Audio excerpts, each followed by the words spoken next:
గారు చెప్పినటువంటి మొన్న జరిగిన అసెంబ్లీ ఎన్నికల లోపల మీరు 82,000 మెజార్టీతో గెలిచినారు. నిన్నగాక మొన్న జరిగినట్టు పార్లమెంట్ ఎలక్షన్స్లో మీకు ఓట్లు ఎందుకు తగ్గినాయి? మీరు 3వ స్థానంలో ఎందుకు పోయినారు? ఈ రాష్ట్రంలో మీ యొక్క పార్టీ 3వ స్థానంలో పోయడానికి కారకులు ఎవరు? రఘునందన్ రావు గారు మొన్న ఎంపీగా గెలిచిన బీజేపీ, నువ్వు చెట్టా పట్టాలు వేసుకొని మెదక్ పార్లమెంట్లో తిరిగిన మాట వాస్తవం కాదా?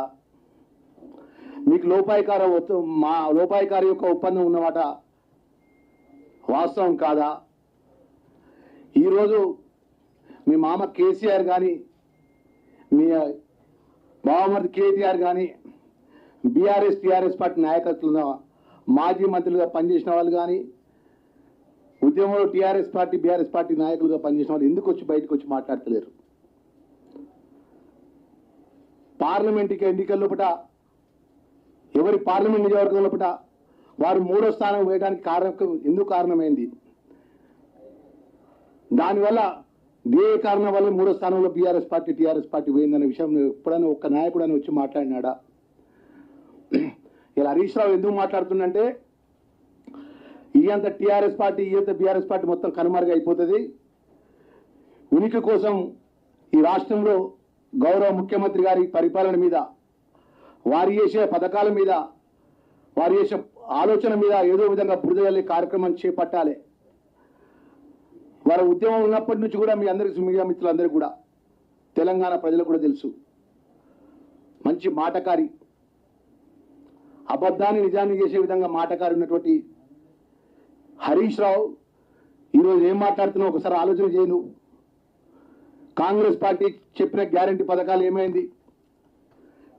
కాంగ్రెస్ పార్టీ నోటిఫికేషన్ లోపల ఉన్నటువంటి అవకతవకల విషయం లోపల మాట్లాడుతున్నావు కదా.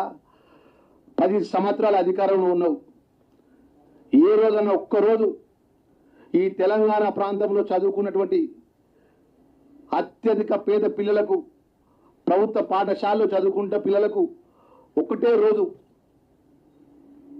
అమ్మ ఆదర్శ పాఠశాల జయశంకర్ బడిబాట కార్యక్రమంలో 62,000 మంది పిల్లలకు రాష్ట్ర ముఖ్యమంత్రి గారి నేతృత్వంలో యూనిఫామ్స్ ఇచ్చి, పేద పిల్లలకు టెక్స్ట్ బుక్స్ ఇచ్చి, నోట్ బుక్స్ ఇచ్చి, పిల్లలకు నాణ్యతమైన చదువు ఇచ్చే విధంగా చదువు చెప్పే విధంగా టీచర్లకు పదవోన్నతికి సంబంధించినటువంటి ఎన్నో సంవత్సరాలకి పెండింగ్ ఉన్నటువంటి అంశాన్ని కూడా ముందుకు తీసుకొచ్చి ఇలా తెలంగాణలో ఉన్నటువంటి ప్రభుత్వ పాఠశాలలో చదువుకున్నటువంటి పిల్లలంతా ఎవరండి? బలహీన వర్గాలు పిల్లలు, ఎస్సీ పిల్లలు, ఎస్టీ పిల్లలు. అలాంటి ప్రభుత్వంలో చదువుకున్న పిల్లలకు ఎక్కడ కూడా ఇబ్బంది జరగకుండా నేను జగిత్యాల జిల్లా పక్షాన అక్కడ ఆ ప్రాంతానికి సంబంధించిన ధర్మపురి ఎమ్మెల్యేగా విప్పుగా చెప్తున్నాను. మా జిల్లాలో జిల్లా కలెక్టర్ ద్వారా 62,000 మంది పిల్లలకు ఒకటే రోజు ఆ రోజే మొత్తం మంది పిల్లలకు యూనిఫామ్స్ ఇవ్వడం జరిగింది. ఆ యూనిఫామ్ స్టిచ్చింగ్ కూడా మేము ఎవరికి ఇచ్చినాము? మీరు 10 సంవత్సరాలు మహిళా సంఘాలన్నిటి కూడా నిర్వీర్యం చేసి, మహిళా సంఘాలన్నిటి కూడా లెక్కలు తీసుకోకుండా మహిళా సోదరిమణులను ఆ మహిళా సంఘాలకు స్టిచ్చింగ్కు మేము ఇచ్చి, ఏ మండలంలో ఆ మండలంలో స్టిచ్చింగ్ ఇచ్చి, ఆ జిల్లాకు సంబంధించినటువంటి జిల్లా కలెక్టర్ గారు, జిల్లాకు సంబంధించిన యంత్రాంగం, గౌరవ ముఖ్యమంత్రి గారి ఆదేశానుసారం 62,000 మందికి యూనిఫామ్స్ కుట్టించి, రాష్ట్ర ప్రభుత్వం ద్వారా టెక్స్ట్ బుక్స్ ఇచ్చి, నోట్ బుక్స్ ఇచ్చి, ఏ ఒక్క ప్రభుత్వ పాఠశాలలో కూడా పిల్లలకు ఇబ్బంది జరగకుండా అన్ని సౌకర్యాలు, ఆ గవర్నమెంట్ స్కూల్స్లో ఉన్న మరమ్మతుల విషయంలో కూడా మహిళా సంఘాల ద్వారా నిధులు కేటాయించి ఆదుకున్నటువంటి ఘనత రాష్ట్ర ముఖ్యమంత్రి గారిది. ఇంకా మిగతా అంశాలు మా విప్ గారు చెప్పడం జరిగింది. మేము హరీష్ రావు గారు ఒకటే విషయం చెప్పదలుచుకున్నాం. ఈరోజు మా జిల్లాకు సంబంధించినటువంటి ఉమ్మడి కరీంనగర్ జిల్లాలో కూడా ఏదైతే కాళేశ్వరంలో జరిగిన దోపిడీలో ఉన్న నీళ్లను ఎవరు పట్టుకపోతున్నారయ్యా? మా కరీంనగర్ జిల్లా నిర్వీర్యం చేసినటువంటి ఘనత నీది కాదా అంటున్నా. ఇలా మాట్లాడితే అనేక అంశాల్లో ఒకట తీవ్రమైన ఆరోపణలు ఎదుర్కొని నీ పార్టీ, మీ నాయకత్వం అంతా ప్రజలు తిరస్కరించే పరిస్థితి లోపల ఇక కాంగ్రెస్ మళ్ళీ అది పార్లమెంట్లో ఎక్కువ సీట్లు గెలుచుకుంటే ఎక్కడ రేవంత్ రెడ్డి గారి నాయకత్వం ఇంకా బలంగా ఉంటుందనే ఉద్దేశంతో మధ్యాహ్నం 12 గంటలకే కదా మీరు కాడెత్తేసిళ్ళు. మీ నాయకత్వం అంతా కూడా ఎన్నికలు జరుగుతున్న రోజు 12 గంటలకెళ్ళి టీఆర్ఎస్ బీఆర్ఎస్ పార్టీ మా పార్లమెంట్ పెద్దపల్లి పార్లమెంట్లో బీజేపీ ఓట్లేమని చెప్పిండు. ఆ దుస్థితి కారణం మీరు కాదా అంటున్నా. మీ పార్టీ ఆ విధంగా మీ గ్రామ స్థాయి కార్యకర్తలు, మీ మండల స్థాయి కార్యకర్తలు, మీ నియోజకవర్గ స్థాయి టీఆర్ఎస్ పార్టీ బీఆర్ఎస్ నాయకులు బీజేపీ పోట్లేమనడానికి కారకులు మీరు కాదా? కేసీఆర్, కేటీఆర్, హరీష్ రావు కాదా అంటున్నా.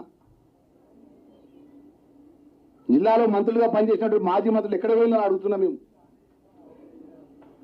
ఇదే అనేక అంశాల విషయం లోపల ఈరోజు రాష్ట్రంలో ముఖ్యమంత్రి గారు ఒక ఆలోచన పరంగా ఎవరు ఏం చెప్పినా ఒక ఆలోచనని రిసీవ్ చేసుకొని ఏ సబ్జెక్ట్ మీద దాని మీద ఆలోచన చేసుకొని ప్రజలు మేలు జరిగే కార్యక్రమంలో ముందుకెళ్తున్న తరుణం లోపల 100% 6 గ్యారెంటీ పథకాలు ఇచ్చిన మాట అమలు చేసే ప్రక్రియలో కూడా ముందుకెళ్తున్న విషయాన్ని కూడా మేము తెలియజేసుకుంటూ, హరీష్ రావు ఒక్కసారి ఉద్యమ నాయకుడు అంటూ 10 సంవత్సరాలు మంత్రిగా వ్యవహరించడం, సిద్దిపేట మా అడ్డ అంటారు, గజ్వేల్ మా అడ్డ అంటారు, సిరిసిల్ల మా అడ్డ అంటారు, తెలంగాణ మా అడ్డ అంటారు. ఇక్కడ పోయింది మీ అడ్డంతా. 3వ స్థానాన్ని వేలు ఒక్కసారి దాని మీద ఆత్మీయ పరిశీలన చేసుకొని పార్టీ ఉంటుందో పోతుందో బీజేపీలో మిర్చి చేయాల్సిన పరిస్థితి వస్తుందో ఒకసారి ఆలోచన చేయమని చెప్పేసి హరీష్ రావు హెచ్చరిస్తున్నాము. ఇదే విధంగా మాట్లాడితే తెలంగాణ ప్రజలు ఏ విధంగా బుద్ధి చెప్పాలనో రాబోయే కాలంలో హరీష్ రావుకు బుద్ధి చెప్తారనే విషయాన్ని మరొకసారి హెచ్చరిస్తున్నాం.